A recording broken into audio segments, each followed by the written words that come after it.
video presentation, I wish to share a thought on what I caption as the United Nations said and COVID proved. So, what is said by the United Nations and what is proved by COVID has to do with human rights.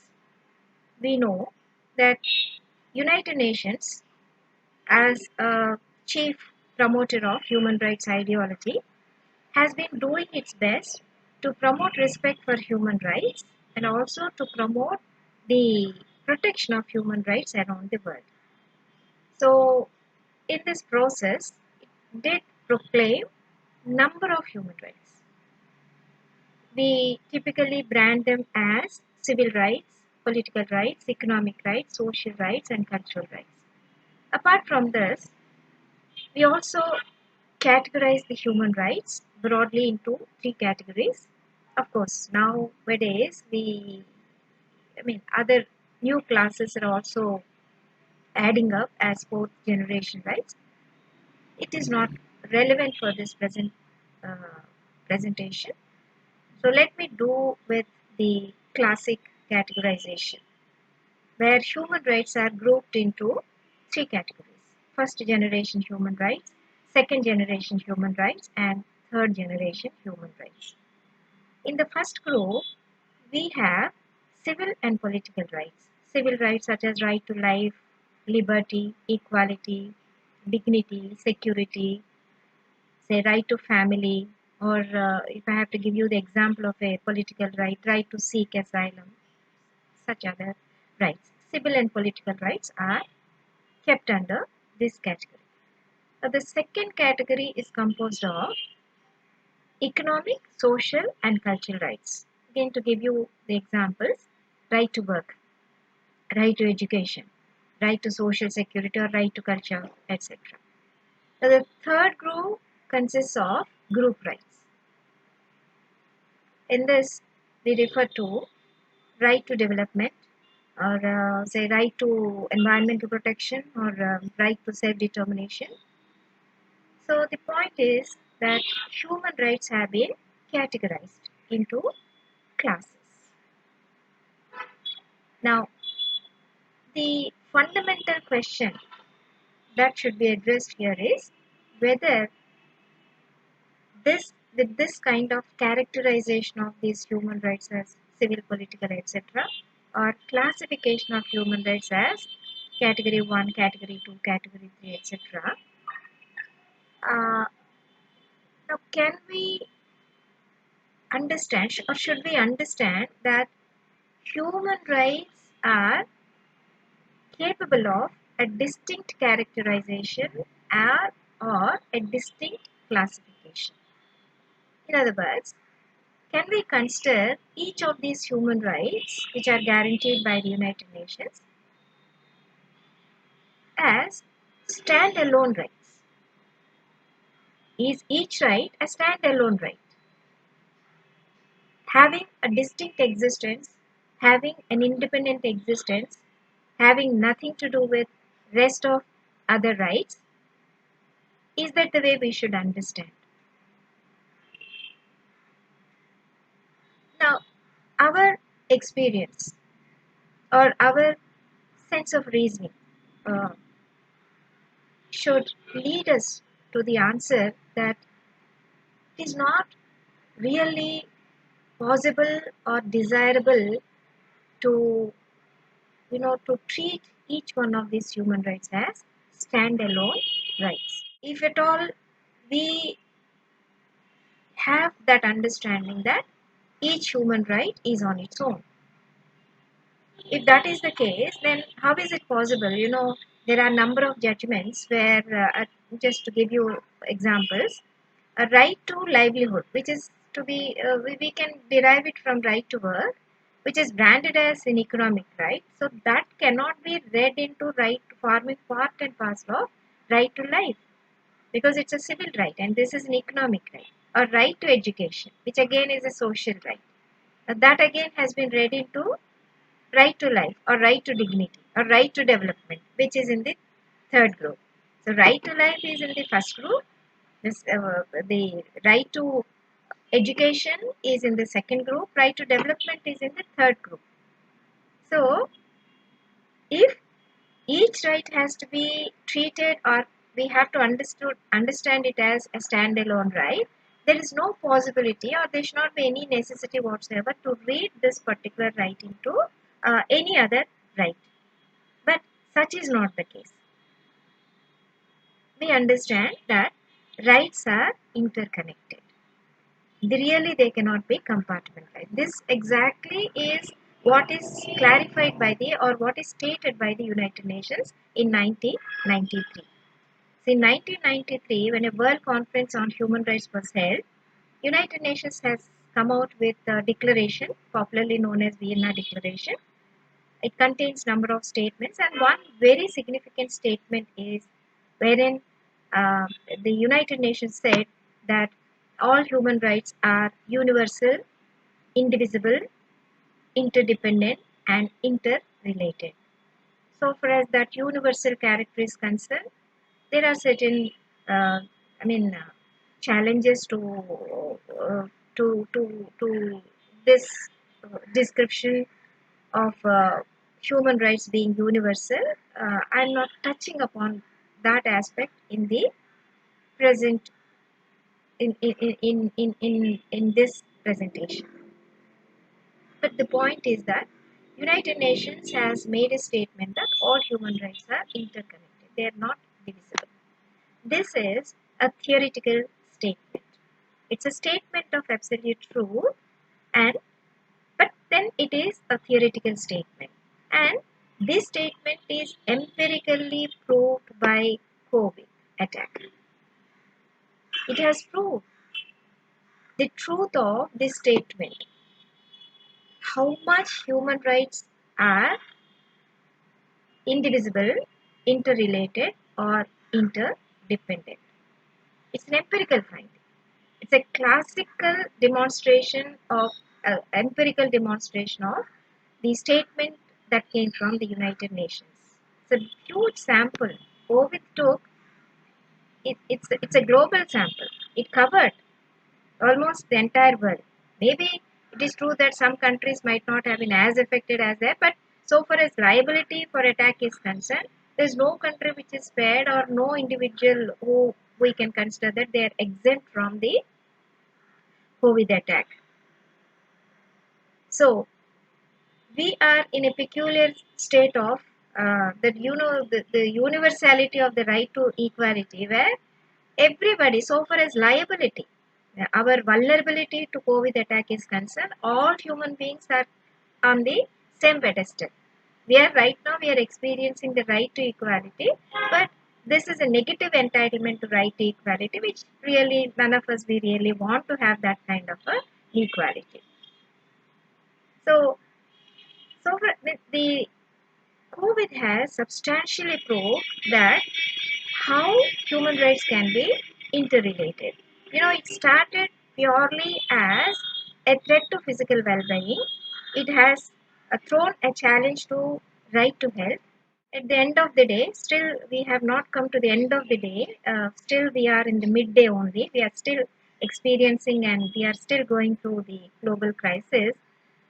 But by now, we have already started experiencing, we understood that COVID attack did not start and stop as a threat to physical well-being.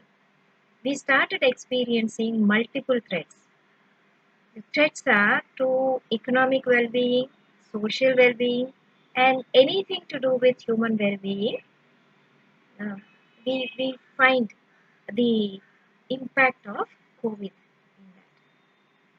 So, from this, we know how interconnected are the human rights.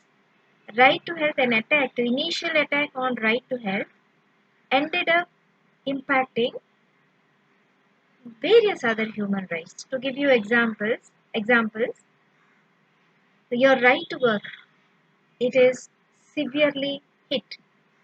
Your right to derive livelihood from your right to work, that again is a question of enjoyment of your right to life, enjoyment of your right to dignity or right to security, etc. And then right to liberty, it is severely restricted. Or you take the case of right to education, it is badly affected. Lot of stigmatization because of the infectious character. Stigmatization is because of the, because that is going to be, it's a threat to one's own security. So obviously it has become a source of discrimination. Discrimination as defending one's own security. It's not a wanton discrimination. But then there is those persons who are impacted, they started experiencing the discrimination, which they never would have thought that they would ever be facing this kind of a discrimination. For that matter, even health workers, frontline health workers, they are serving, they're serving a lot, but despite that, because they are exposed to that COVID vulnerability, having them in a apartment or something like that, that is considered to be a threat to the security of rest of other apartment members or the colony members. And there are even unfortunate situations where service persons who are rendering such a critical service have been affected. And to top it all, even the right to burial, right to decent burial, that is a proclaimed human rights, one of the rights, human rights. Even that is very badly hit.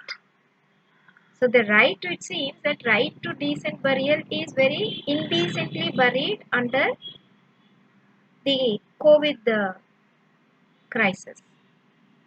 So you can see in the multiple human rights which have been impacted with a single attack upon with COVID attack on a single human rights. So this classically and very globally demonstrated about how indivisible the human rights could be, how interdependent they are, and how interrelated they are. And it is in this background that I came out. I mean, this is the statement which uh, the, the statement that United Nations said and COVID has proved it. Now, having said, well, United Nations said and COVID has proved, but can we draw any message from this, or can we draw any lesson for from this? Because it's a huge experience, an experience where uh, very rarely we would be part of that experience. It's a global experience.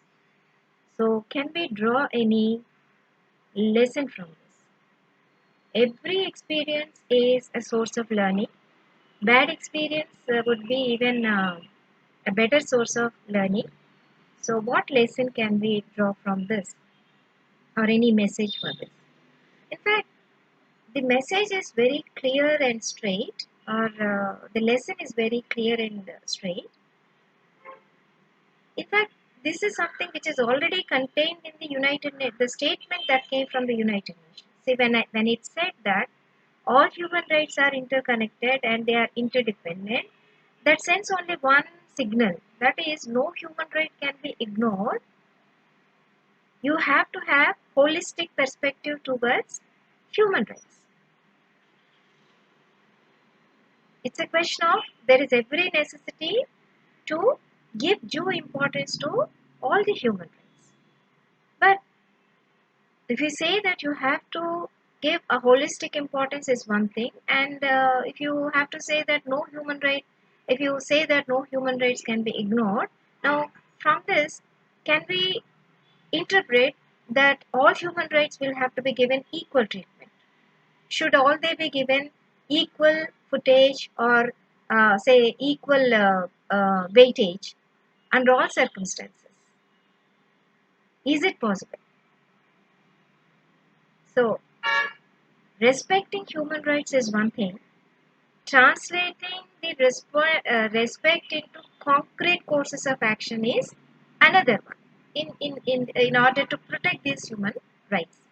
When it comes to protection of human rights, we have to remember that It is a question of uh, limitations, it's a question of capacities, it is also a question of the situations. It's also the question of relativity of the necessities. All these factors coming to the forefront. So, practically speaking, it will not be possible to treat all human rights alike or give the same level of protection to all the human rights. Protection indeed is required, but creating a system, a well developed system for the protection of each one of these human rights, that becomes a question of practicality.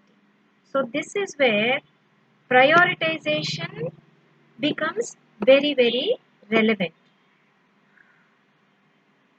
So, depending upon the necessities or depending upon the capacities, we end up giving priorities. Maybe one right or a set of human rights might be given greater priority when compared to other human rights. In fact, for that matter, United Nations, with reference to civil and political rights, it guaranteed these human rights. But with reference to economic, social, and cultural rights, taking into account the capacities of the countries which are supposed to be the guardians of the human rights of their people, it speaks of progressive realization of these rights. Because capacities do matter, limitations do matter. You wish, no doubt, every human right, for that matter, all human rights are nothing but an embodiment of human aspiration. These human aspirations or these human rights, as much as they complement with one another, they also compete with one another. So, if you have to give importance to every human right, you really have to take the challenge of this competing character of these human rights. So that is where priority becomes very, very crucial exercise. It's a very crucial exercise. There's nothing wrong in giving priority compared to some other rights. Giving priority to one right or a set of rights might become an inevitable uh, requirement. So keeping a right on a higher pedestal or giving some importance is not wrong per se. Maybe you can even say that it's a question of necessity. But then, what definitely would be wrong is giving excessive prioritization. Due prioritization is absolutely justifiable. But giving excessive prioritization at the cost of human rights is totally counterproductive. Giving priority definitely will have some, it can have constructive what to say, it can lead to constructive results. For example,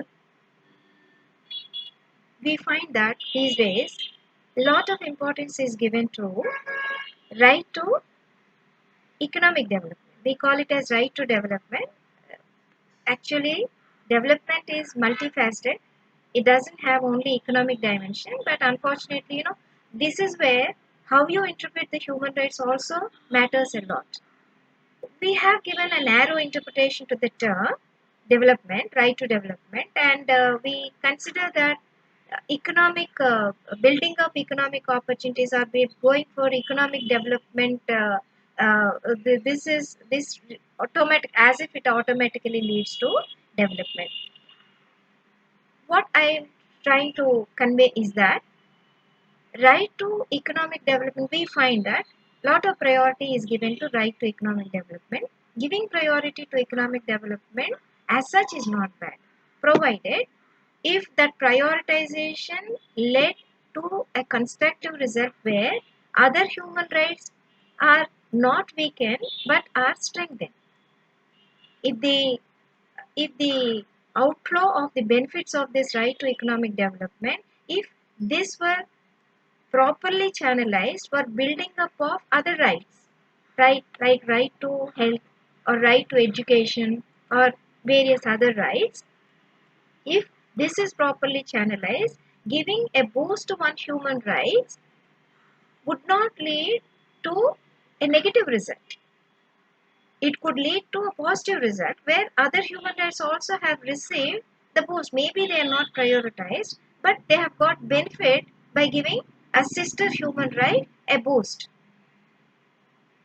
But what we observe, COVID crisis has made from this another revelation is that this due prioritization, it's something like we have given excessive prioritization.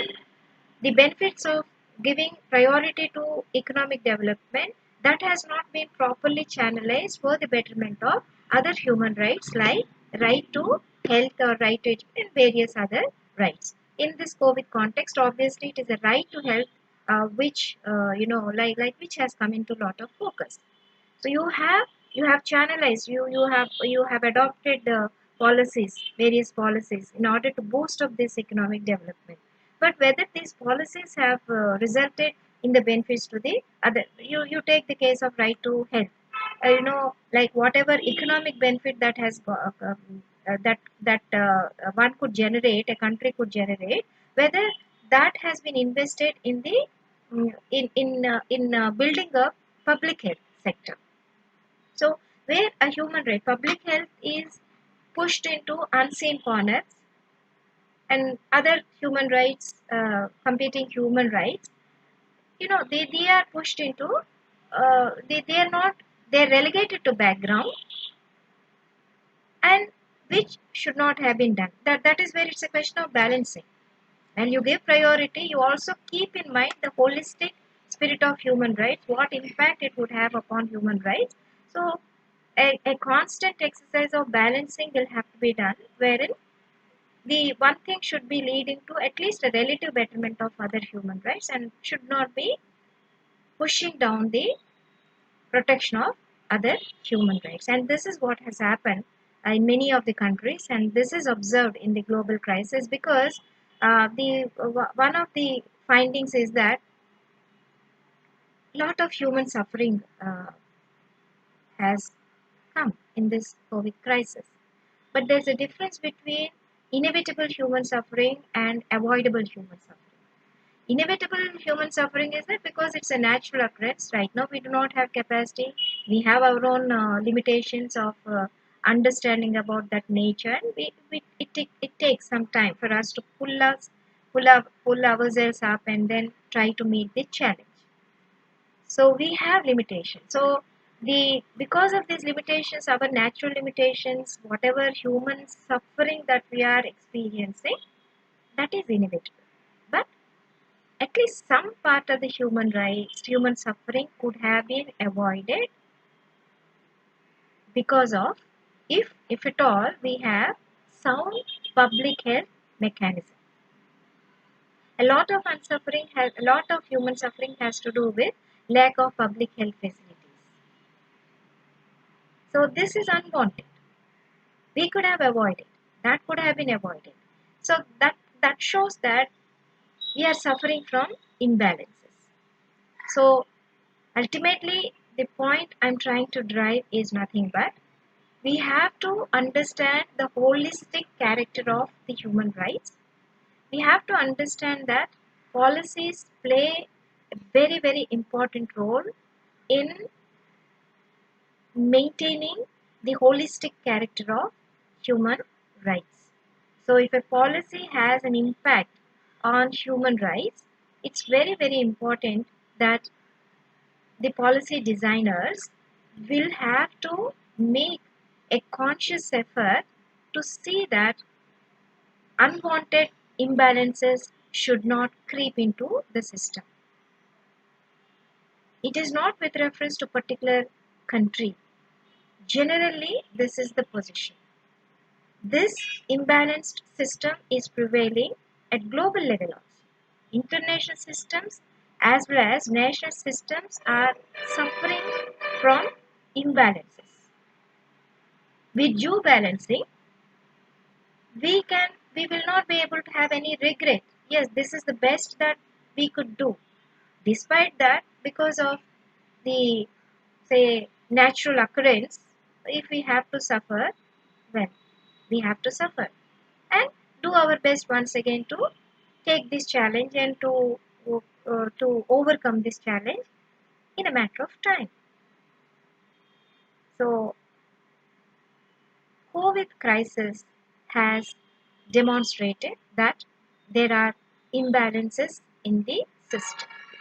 So that is something I think we have to take global crisis as the right opportunity to for the international systems and national systems to revisit their policies and try to balance and try to uh, balance, rectify if there are any imbalances.